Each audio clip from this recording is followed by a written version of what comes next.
Straight of Hormuz में America और Iran के बीच तनाव एक बार फिर से अपने चरम पर पहुंच गया है, जहां दोनों पक्षों ने एक दूसरे के सैन्य संपत्तियों पर हमले करने शुरू कर दिए हैं। हॉर्मुज स्ट्रेट में अमेरिका ने ईरानी ऑयल टैंकर्स उड़ा दिया, जिसके बाद ईरान ने भी सुपर पावर के 3 डिस्ट्रॉयर पर मिसाइलें और ड्रोन से हमला किया। ये युद्ध खत्म होने की बजाय फिर से बढ़ता हुआ दिख रहा है। हॉर्मुज स्ट्रेट दुनिया की सबसे अहम तेल लाइफलाइन, जहां सीज फायर के बावजूद अमेरिका और ईरान फिर सीधे सैन्य टकराव में आ गए हैं। ईरानी दावे, अमेरिकी जवाब, मिसाइलें, ड्रोन, टैंकर्स और युद्धपोत। मिडिल ईस्ट में तनाव फिर से खतरनाक मोड़ पर है। लेकिन क्या सच है, क्या दावा और जमीनी स्थिति क्या कहती है, उसे समझने की कोशिश करते हैं।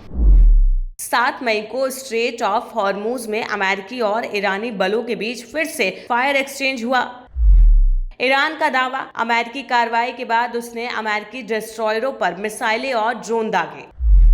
अमेरिका दावा, ईरानी हमला अनप्रोवोक्ड था, जिसे इंटरसेप्ट किया गया। अमेरिकी जहाज सुरक्षित हैं।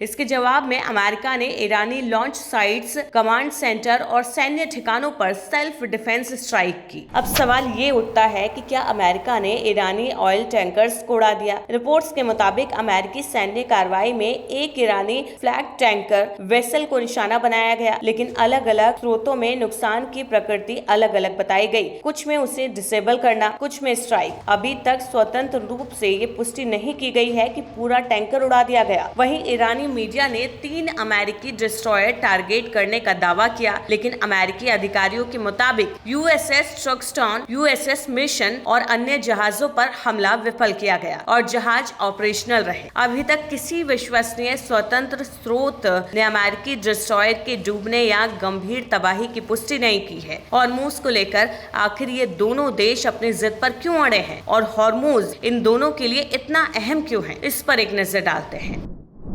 दुनिया की लगभग 20% तेल और बड़ी एलएनजी सप्लाईज इस स्ट्रेट से गुजरती है। यहाँ बढ़ता संघर्ष सिर्फ अमेरिका और ईरान तक सीमित नहीं रहा। Global oil price, shipping, insurance, supply chain यहाँ से प्रभावित होती है।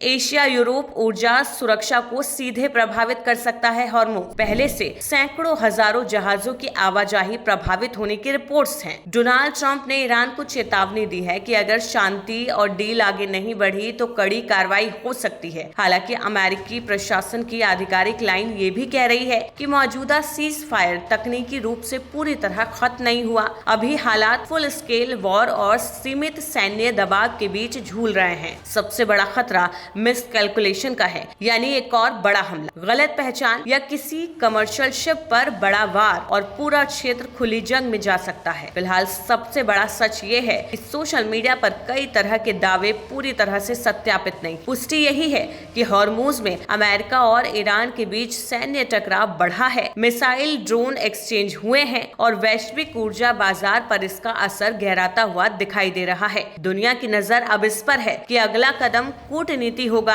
या फिर खुला युद्ध।